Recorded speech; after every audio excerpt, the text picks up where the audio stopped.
luar biasa. Nggak pernah ketemu tapi kita peringati hari lahirnya. Ini adalah luar biasa. Masyaallah muslimin rahimakumullah. Saya nukil dari bukunya Habib Abu Bakar bin Hasan Al-Attas Az-Zabadi. Itu beliau menulis dalam satu buku judulnya Cahaya. Di buku itu ditulis, jadi ada satu dialog nih. Ada dialog antara Nabi Daud alaihissalam dengan Allah.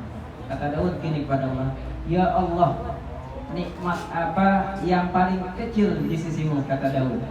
Kemudian Allah bilang apa? "Hai Daud, nikmat yang paling kecil di sisiku adalah setiap hembusan, setiap helaan nafas pada manusia." Jadi di sisi Allah, nafas kita itu adalah nikmat yang paling kecil. Tapi buat manusia besar atau tidak? Luar biasa. Anak-anak semuanya merasa nggak saat sedang bernafas. Secara nggak langsung ya, oksigen itu masuk keluar gitu dalam tubuh kita. Ini nikmat yang paling luar biasa. Ingat kemarin ketika bulan Juli, Mei, Juli ketika angka COVID luar biasa naiknya. Ketika oksigen langka dan mahal dijual di mana-mana, itu terasa nikmat napas, nikmat oksigen itu luar biasa. Bahkan langka itu. Tapi saat ini kita nafas teratur, ya, kita menghela nafas setiap saat, setiap detik. Ini adalah nikmat yang paling kecil, tapi ini merupakan nikmat yang paling luar biasa. Bayangkan kalau nikmat nafas itu sementara dihentikan Allah buat kita, apa yang terjadi? Inna lillahi wa inna ilaihi raji'un. Di masjid itu ada pengumuman, pagi pengumuman, siang pengumuman, malam pengumuman. Satu hari bisa 3 orang yang meninggal, ya, ketika bulan-bulan kemarin. Tapi alhamdulillah, patutlah kita bersyukur dengan nikmat hidup, nikmat oksigen yang tanpa harus kita bayar. Coba bayangkan kalau semua dikalkulasi, jumlahkan berapa yang harus kita bayar oksigen kepada Allah Subhanahu wa taala. Tak sanggup kita membayar. Wa in ta'uddu ni'mati la tuhsuha. Dan jika engkau menghitung nikmatku, engkau tidak akan sanggup menghitung. Itu kata Allah. Kemudian Nabi Ayub bertanya lagi kepada Allah, "Ya Allah, lalu nikmat apa yang paling besar di sisimu?" Kata siapa tadi? Kata Nabi Daud. Kemudian Allah berkata, "Nikmat yang paling besar di sisiku adalah penciptaan Nabi Muhammad sallallahu alaihi wasallam." Ini adalah penciptaan, nikmat yang paling besar di sisi Allah. Boleh jadi Nabi kita Muhammad adalah Rasul terakhir, adalah Nabi yang diagungkan oleh umat. Nabi Muhammad adalah Nabi pelengkap di antara Nabi-Nabi sebelumnya, dan tidak ada lagi Nabi sesudah Nabi kita Muhammad sallallahu alaihi, karena beliau adalah khatamun nabiyyin wa mursalin. Karena beliau adalah penutup para nabi dan rasul. Jadi jika ada orang yang mengaku sebagai nabi dan rasul setelah Nabi Muhammad, itu dapat dikatakan hoax atau nabi palsu. Ada nggak? Ada. Dari zaman Khalifah Abu Bakar sudah ada nabi palsu. Sampai sekarang pun sudah mengaku. Ada yang ngaku jadi malaikat, ngaku jadi nabi, dapat wahyu, macam-macam. Ini dapat dipastikan semuanya apa tadi? Hoax. Berita itu tidak benar, jadi tidak patut dipercayai karena tidak ada lagi nabi setelah nabi kita Muhammad SAW. Bahkan dalam hadis qudsi disebutkan, laulaka ya Muhammad ma khalaqtul aflaq. Itu kata Allah. Hadis qudsi adalah hadis yang langsung diutarakan Allah atau firman Allah. Laulaka, kalau tidak engkau 2 kali tuh. Ya Muhammad, wahai engkau Muhammad, ma khalaqtu, dan aku tidak ciptakan aflaq, bumi, alam dan seisinya. Jadi luar biasa. Bayangkan jika tidak ada Nabi kita Muhammad, kita tidak ada di muka bumi saat ini. Karena Allah yang bilang seperti itu sendiri. Jadi nikmat yang terbesar bagi kita adalah kelahiran Nabi kita Muhammad sallallahu alaihi wasallam. Jadi kalau ditanya siapa idola kalian, banyak bertanya siapa idola kalian? Nabi Muhammad. Betul tuh? Betul, bukan BTS, bukan Pink Black. Pink Black atau Blackpink? Kalau sekarang Pink Black, di sini Blackpink. Ya, Jadi kalau ditanya gitu, bangga kita dengan sosok idola kita, Nabi kita Muhammad Sallallahu Alaihi Wasallam. Bahkan kalau perlu di kamar ditulis kaligrafi indah Muhammad Sallallahu Alaihi Wasallam. Ya. Kemudian patutlah kita bergembira, patutlah kita senang dengan kehadiran Rasulullah, kelahiran Rasulullah Sallallahu Alaihi Wasallam. Hadratul mukarramin, para jamaah yang saya hormati, Bapak Ibu dan guru yang saya banggakan dan saya muliakan. Imam As-Suyuti, ya, Imam As-Suyuti ini salah satu pengarang kitab tafsir Jalalain, mengatakan dalam kitabnya Qasdul Maqsad fi Amalil Maulid, saya nukil ada seperti ini: anna asla amalil maulid alladhi huwa ijtima'un nas wa qira'atu ma tayassara minal Qur'an wa riwayatul akhbaril warida Nabi sallallahu alaihi wasallam, summa yamuddu lahum simatun yaquluna wa yansarifun min ghairi ziyadatin ala dzalika min bad'il hasanah allati yuthabu alaiha sahibaha lima fihi min ta'zimi qadrin Nabi sallallahu alaihi wasallam wa izharul farahi wal istinshari bi maulidis syarif.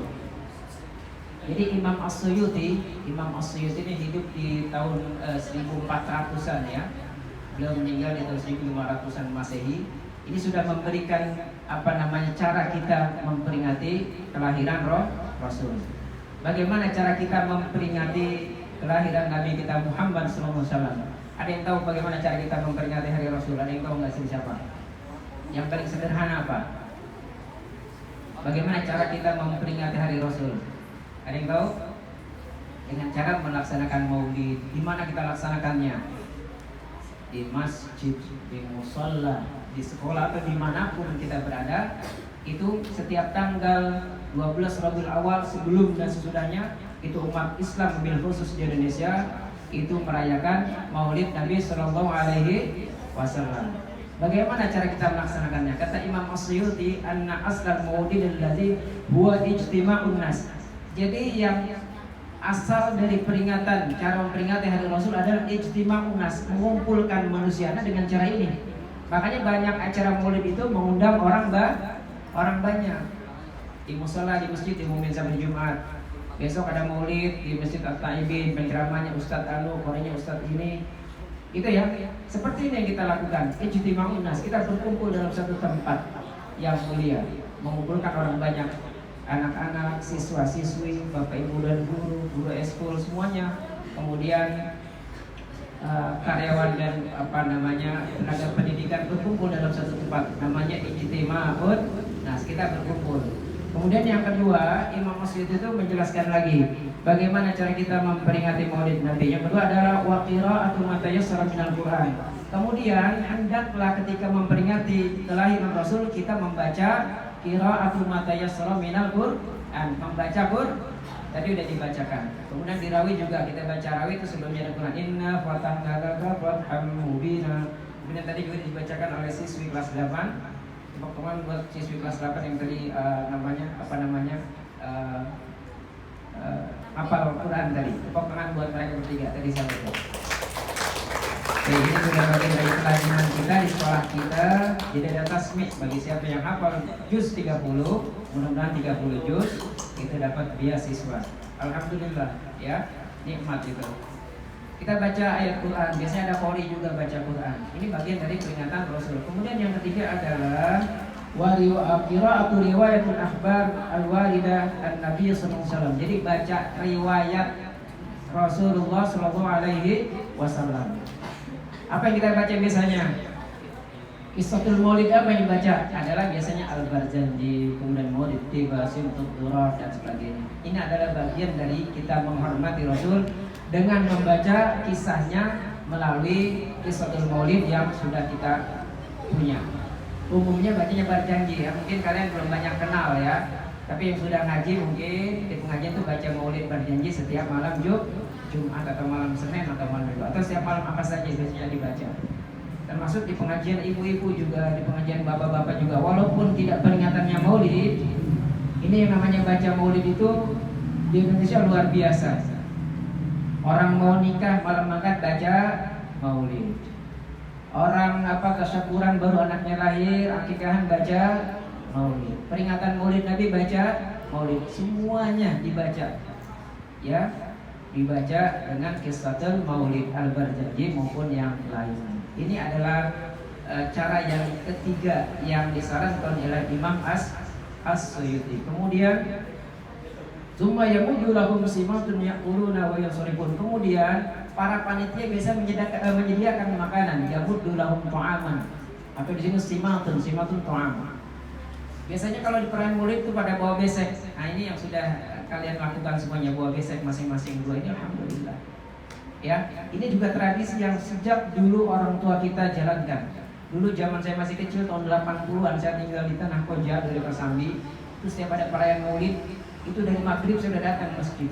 Apa harapannya? Saya dapat besek tadi. Karena setiap rumah itu dimintain besek itu Ustaz ya. Berebutan makan.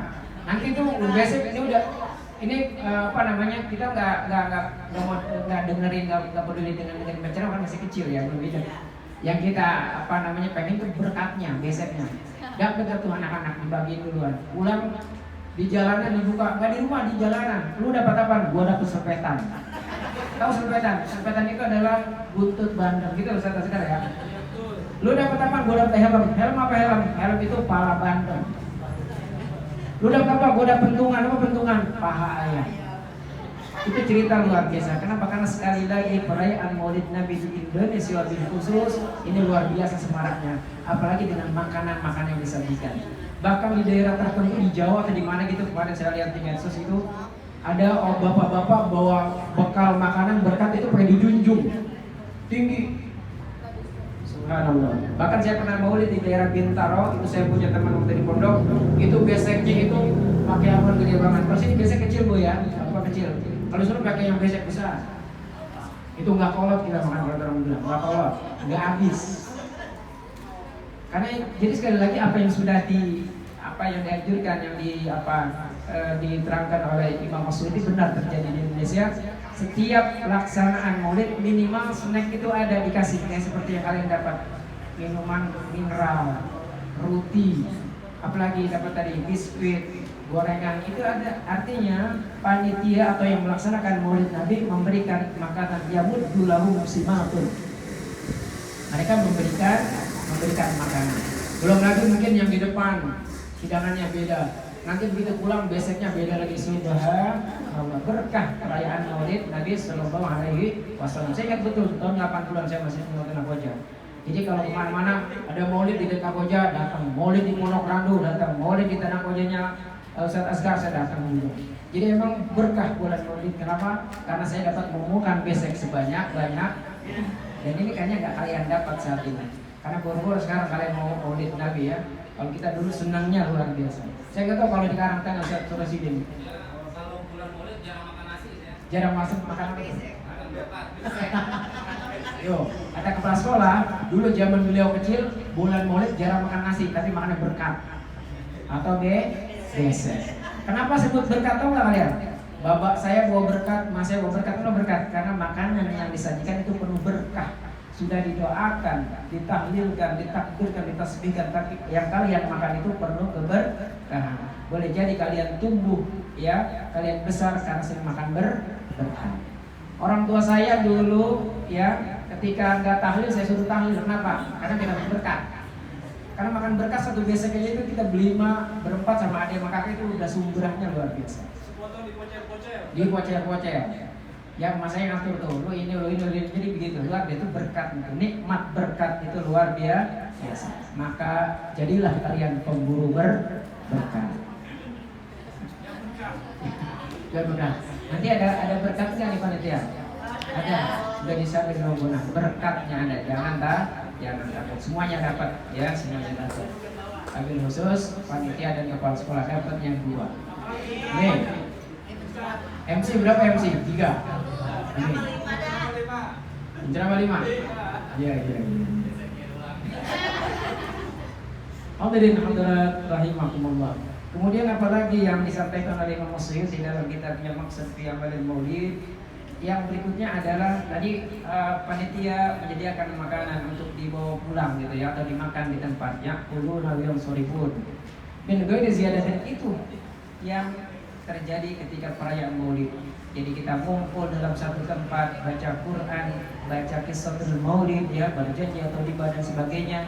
Kemudian kita makan bersama-sama. Ini adalah bagian dari peringatan Maulid Rasul yang disampaikan oleh Imam As-Suyuti. Dan itu adalah bagian dari bid'ah hasanah. Ini bid'ah walaupun riba tapi bid'ah hasanah. Ya.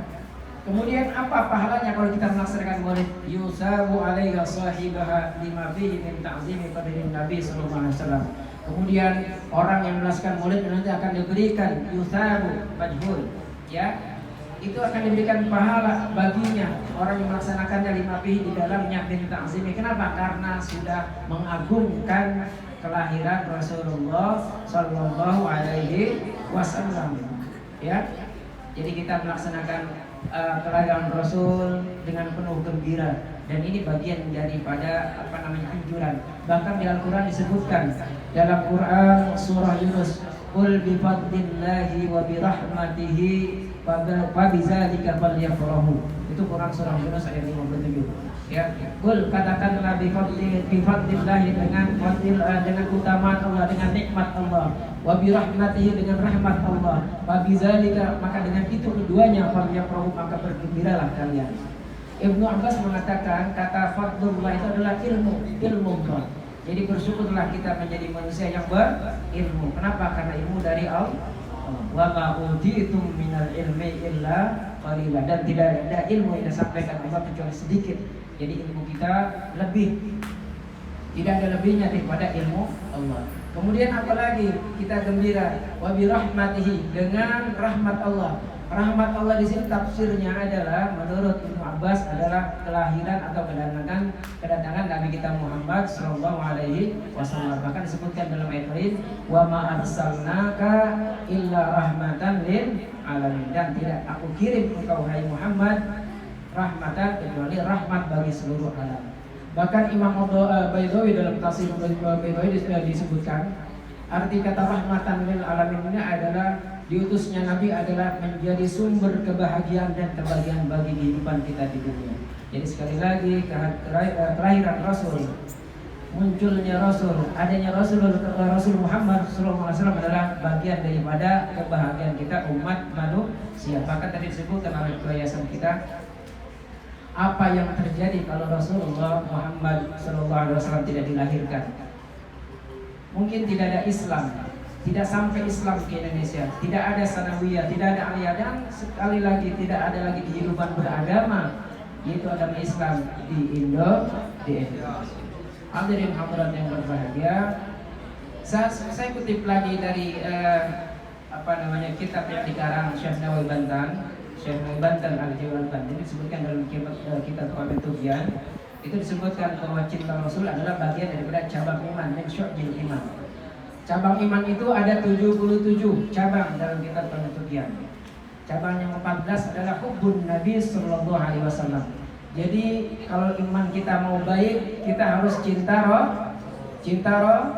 Rasul. Bahkan rukun iman ada berapa? Iman ada 6. Salah satunya adalah iman kepada Rasul.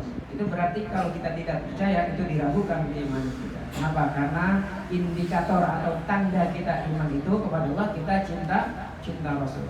Walaupun kita tidak melihat Rasul wajahnya, kita tidak hidup sezaman dengan Rasul, kita tidak hidup sezaman dengan para sahabat, tapi sekali lagi kita umat Rasulullah SAW hidup di akhir zaman. Walaupun kita tidak berjumpa, kita cinta dengan beliau, itu berarti kita umat Rasul. Dan berhak kita dapat apa tadi? Syafa'atul uzma. Syafaat itu apa syafaat? Ada yang tahu arti syafaat? Syafaat itu artinya kalau menurut etimologi cara bahasa syaf'un itu artinya genap. Coba lihat yang kedua, syaf'i wal watr, dan demi yang genap dan ganjil. Syaf'un syafaat itu kalau kata guru saya menggenapkan yang kurang. Jadi nanti Nabi kita Muhammad SAW ketika di padang mahsyar itu menyaksikan umatnya sedang dihitung, dihisab dan sebagainya. Itu begitu melihat umatnya ada yang enggak lengkap, itu langsung diberi prioritas. Ya Allah, ini umat saya. Ini umat saya namanya Alwi. Dia dulu rajin, rajin sholawat, angkat dari neraka menuju surga. Itu begitu. Wahai umat saya, si Abdullah katakan, dulu rajin bersolawat kepada saya, angkat derajatnya. Ini namanya menggenapkan yang kurang. Karena sekali lagi kita hidup ini tujuannya satu, dapat syafaatul uzma, syafaat yang paling luar biasa. Karena tidak ada syafaat dari Nabi, ya, dari Nabi Muhammad kecuali para hambanya. Nabi-nabi sebelumnya itu tidak berhak memberikan syafaat kecuali Nabi kita Muhammad. Mau dapat syafaat? Mau dapat syafaat? Cinta Rasul enggak? Sayang Rasul enggak? Salawatnya sama Rasul? Oke, berarti fix Anda umat Nabi Muhammad Sallallahu Alaihi Wasallam. Salawat enggak kalian? Minimal 5 kali ya, mungkin 5 kali atau berapa? 10 kali ya, karena kan dalam tahiyat awal dan akhir kita baca salawat kan. Allahumma shalli ala sayyidina Muhammad, itu minimal, dan itu sudah syah salat kita. Jadi jangan pelit-pelit kita bersolat kepada Rasul. Jadi sekali lagi anak-anak semuanya, bagaimana cara kita mengagungkan derajat Rasul? Ta'zimu qadrin Nabi Muhammad SAW adalah pertama bi ayya'rafa'u wa qadrihi. Caranya adalah kita mengetahui bagaimana ketinggian derajat Rasul. Rasul itu manusia luar biasa, betul? Mau Rasul itu manusia pilihan, betul? Ya, itu berarti kita sudah mengetahui bahwa Rasul adalah orang yang paling tinggi derajat. Ya, bahkan dalam satu hadis disebutkan tidak ada seorang pun yang bisa memberikan gambaran, mendeskripsikan bagaimana Rasul dalam bentuk lukisan. Makanya bahkan kalau di film-film itu, kartun itu, kalau berkaitan dengan kisah Nabi itu hanya ditulis namanya saja. Ya, ini bagian daripada mengagungkan Rasulullah Shallallahu Alaihi Wasallam. Pernah terjadi ada seorang karikatur, kalau misalnya dari Perancis, ini buat karikatur Nabi. Apa yang terjadi? Tewas karena kecelakaan. Ini karena memang tidak diinginkan, tidak ada orang pun, tidak seorang pun yang mampu menggambarkan bagaimana deskripsi kejelasan daripada wajah Rasulullah Shallallahu Alaihi Wasallam. Yang kedua adalah wa yura'iyal adaba 'inda zikrihi wa sima'ihi ismihi wa hadithi. Kita menjaga adab kepada Rasul dengan cara apa? Setiap kali disebutkan namanya kita sebut apa? Nabi kita Muhammad, itu apa kalian? Sallallahu. Kita bersalawat. Ini adalah menjaga adab kita kepada Rasul sallallahu. Kemudian ketika kita mengatakan Nabi kita Muhammad ini dalam bahasa Arab ala sayyidina, tambahkan kata sayyidina. Walaupun Rasulullah tidak menganjurkan. Dalam hadis sahih di Sahih Bukhari disebutkan, katakanlah kalau kalian bersolat kepadaku Allahumma shalli ala Muhammad. Rasul hanya bilang gitu aja, Allahumma shalli ala Muhammad. Tapi karena kita menjaga adab kepada Rasul, tambahkan kata sayyiduna. Jadi Allahumma shalli ala sayyidina Muhammad, tambahkan sayyidina Muhammad. Ya, kita kalau lagi ngadep orang besar nih, bertemu orang besar, jabatannya tinggi, kita langsung nyebut nama atau bagaimana? Pakai depannya kan, pakai nama, pakai sebutan bapak atau ustadz atau kiai atau mualim dan sebagainya. Ini apalagi Nabi kita Muhammad. Jadi harus tambahkan kata sayyidina. Allahumma shalli ala sayyidina Muhammad. Gitu ya. Jadi harus kita jaga adab kita kepada Rasulullah Shallallahu Alaihi Wasallam. Dan tadi kalau disebutkan nama Rasul, kita harus bersalawat kepada Rasul. Bukan hanya itu, dalam keseharian kita ketika kita tidak melakukan kegiatan apa-apa, salawat saja kepada Rasul Sallallahu Alaihi Wasallam dengan salawat yang minimal atau singkat. Allahumma shalli ala sayyidina Muhammad. Udah gitu aja setiap. Apa fadilahnya? Banyak fadilahnya kalau kita bersolat kepada Rasul. Kalau kalian bersolat kepada aku 1 kali kata Rasul, itu Allah akan bersolat kepada kalian 10 kali. 1 dibalas dengan 10. Mau nggak 10? 1 apa 10? Makanya bersalawat kalian kepada Rasulullah Shallallahu Alaihi Wasallam. Hadirin hadirat yang berbahagia, Bapak Ibu yang saya hormati. Jadi sekali lagi perayaan Maulid kita Muhammad Shallallahu Alaihi Wasallam kali ini dan sebelum-sebelumnya bukan tanpa maksud dan tanpa tujuan istifadah. Semuanya bermanfaat bagi kita. Khusus kita dapat meneladani. Apa meneladani artinya? Apa meneladani? Mencontoh, ya. Mencontoh bagaimana kehidupan Rasulullah SAW yang kita jalankan dalam kegiatan sunnah Rasulullah. Sholat duha itu sunnah Rasul. Kemudian sholat tahajud sunnah Rasul. Puasa hari Senin sunnah Rasul. Puasa hari Kamis sunnah Rasul. Motong kuku, motong kumis, ya. mohon maaf, motong bulu ketiak, itu juga sunnah Rasul. Jadi banyak sekali sunnah Rasul yang dapat kita jalankan dalam kehidupan kita sehari-hari. Bertutur kata dengan sopan, karena sekali lagi Rasul itu orang yang mulia akhlaknya, karena khuluqul Quran, karena Rasul itu akhlaknya Al-Quran. Jadi kalau mau ditanya Muhammad itu siapa? Muhammad itu adalah Al-Quran. Nabi kita Muhammad adalah Nabi Al-Quran. Semuanya tercermin dalam Al-Quran. Mudah-mudahan bermanfaat buat saya dan khusus al-fakir, untuk para jamaah semuanya Bapak dan Guru. Sekali lagi janganlah kita pernah bosan untuk terus meneladani akhlak Rasulullah sallallahu alaihi wasallam. Subhanakallahumma wa bihamdika asyhadu an la ilaha illa anta astaghfiruka wa atubu ilaik. Wallahu muwaffiq ila aqwamit billahi wa taufiq. Wassalamualaikum warahmatullahi wabarakatuh.